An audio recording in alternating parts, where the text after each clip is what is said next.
Bismillahirrahmanirrahim. Assalamualaikum warahmatullahi wabarakatuh.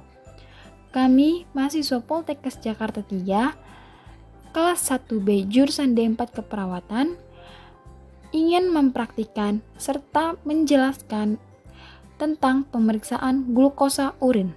Kami dari kelompok 8 yang beranggotakan Nanda Astria Rosmala, Novita Dewi Nur Afni, Nur Aziza Rahma, Nuraidni Putri, dan Oriza Satifah. Tujuan praktikum yang kami lakukan untuk mengetahui bagaimana cara menentukan dan mendiagnosa ada atau tidaknya glukosa dalam urin yang dapat menentukan kondisi kesehatan seorang atau klien melalui uji Benedik dan uji Carik Celup. Pemeriksaan glukosa urin merupakan pengukuran kadar glukosa dalam urin. Pemeriksaan ini sebenarnya tidak dapat digunakan untuk menggambarkan kadar glukosa dalam darah. Namun, pada kasus tertentu, pemeriksaan ini diperlukan untuk pemantauan. Pemeriksaan glukosa urin. Tes glukosa urin dapat dilakukan dengan menggunakan reaksi reduksi.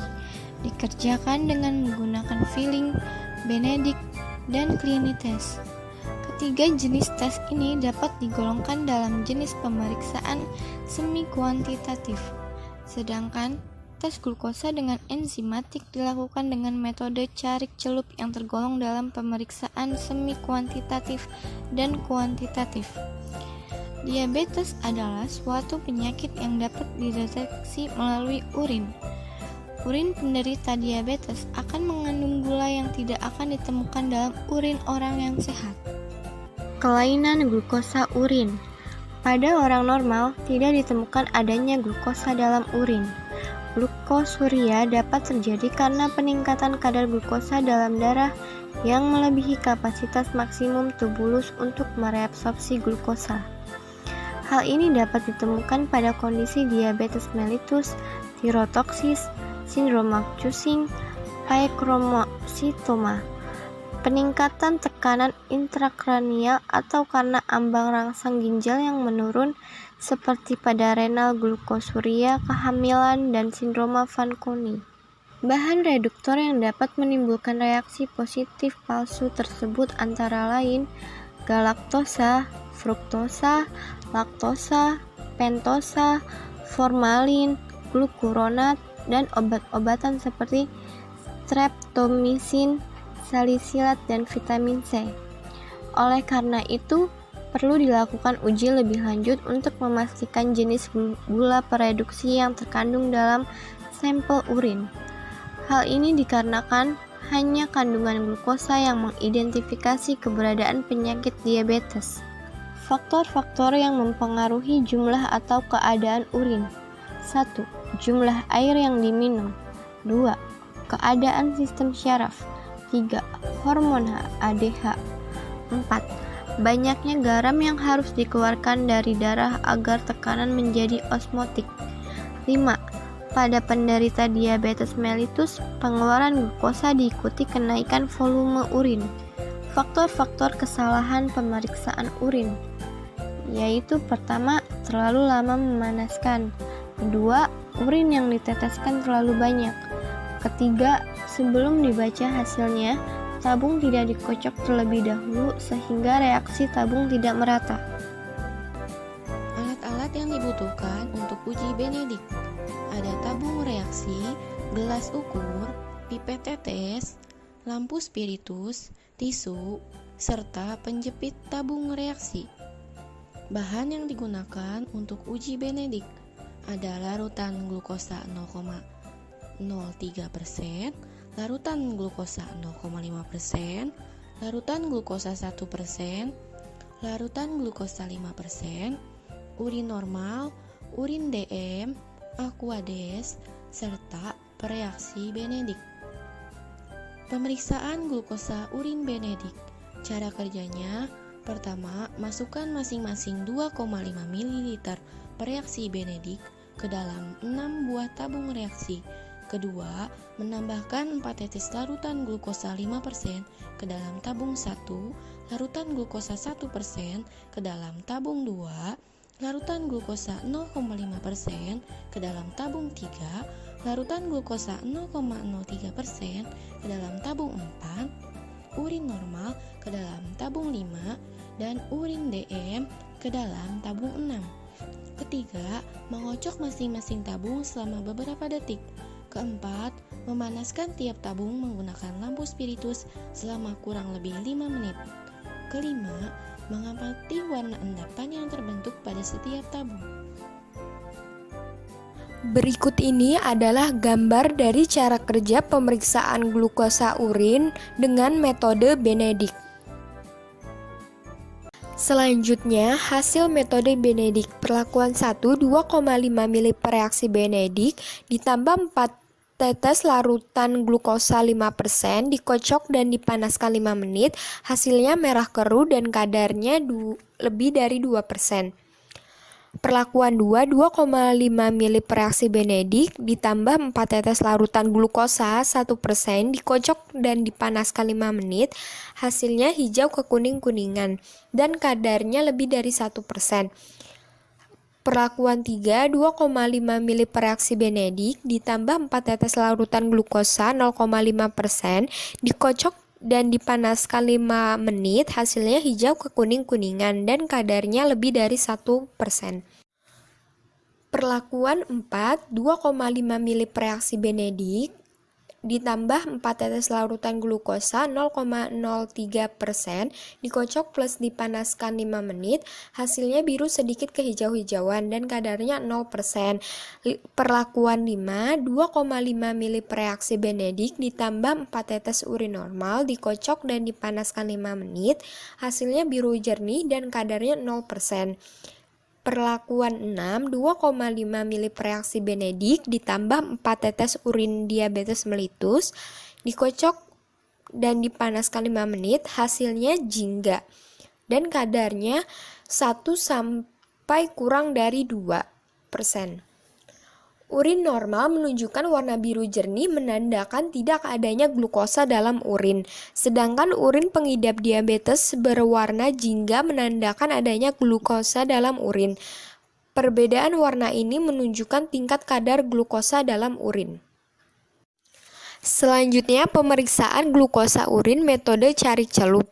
Metode carik celup atau dipstick dinilai lebih bagus karena lebih spesifik untuk glukosa dan waktu pengujiannya yang amat singkat. Reagen strip untuk glukosa dilekati 2 enzim yaitu glukosa oksidase atau GOD dan peroksidase atau POD, serta zat warna atau kromogen seperti ortotoluidin yang akan berubah warna biru jika teroksidasi. Zat warna lain yang digunakan adalah iodide yang akan berubah warna coklat jika teroksidasi. Prosedur uji yang akan dijelaskan di sini adalah uji dipstick, kumpulan spesimen acak atau random atau urin sewaktu. Celupkan strip reagen atau dipstick ke dalam urin, tunggu selama 60 detik, amati perubahan warna yang terjadi dan cocokkan dengan bagan warna. Pembacaan dipstick dengan instrumen otomatis lebih dianjurkan untuk memperkecil kesalahan dalam pembacaan secara visual. Faktor yang dapat mempengaruhi hasil uji dipstick. Hasil uji positif palsu dapat disebabkan oleh bahan pengoksidasi hidrogen peroksida, hipoklorit atau klorin dalam wadah sampel urin atau urin yang sangat asam pH di bawah 4.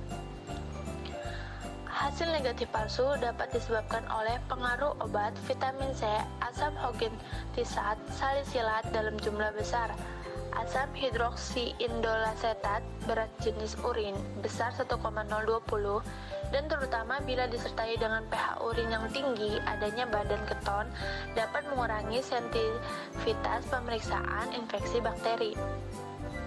Perbedaan antara metode Benedict dan metode carik celup. Metode Benedict ini tidak spesifik, jumlah reagen yang digunakan lebih banyak serta waktu pengujiannya lebih lama.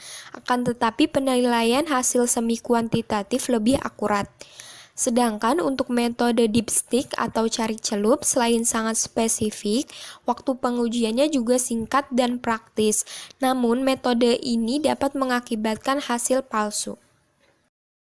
Uji pemeriksaan glukosa urin terdapat tabel penggolongan diabetes dan toleransi glukosa 2 jam dari WHO, dan puasa dari ADA untuk mengonversi konsentrasi glukosa dari M mol per L menjadi mg per dl, kalikan dengan 18. Selanjutnya di sini ada contoh sampel darah plasma, kapiler, dan total. Glukosa darah puasa M mol per L, sampel darah plasma normalnya kurang 6,1, sampel darah kapiler normalnya kurang 5,6, sampel darah yang normal totalnya kurang 5,6. Gangguan glikemia puasa, sampel darah plasma 6,1 min 6,9, sampel darah kapiler 5,6 min 6,0, totalnya 5,6 min 6,0. Selanjutnya diabetes, sampel darah plasmanya lebih dari sama dengan 7,0, kapilernya lebih dari sama dengan 6,1, totalnya lebih dari sama dengan 6,1. Glukosa darah 2 jam, normalnya pada darah plasma kurang 7,8, sampel darah kapilernya kurang 7,8, totalnya kurang 6,7. Gangguan toleransi glukosa, sampel darah plasma 7,8 min 11,0, sampel darah kapiler 7,8 min 11,0, totalnya 6,7 min 9,9. Selanjutnya diabetes, sampel darah plasma lebih dari sama dengan 11,1, sampel darah kapiler lebih dari 11,1, totalnya lebih dari 10,0.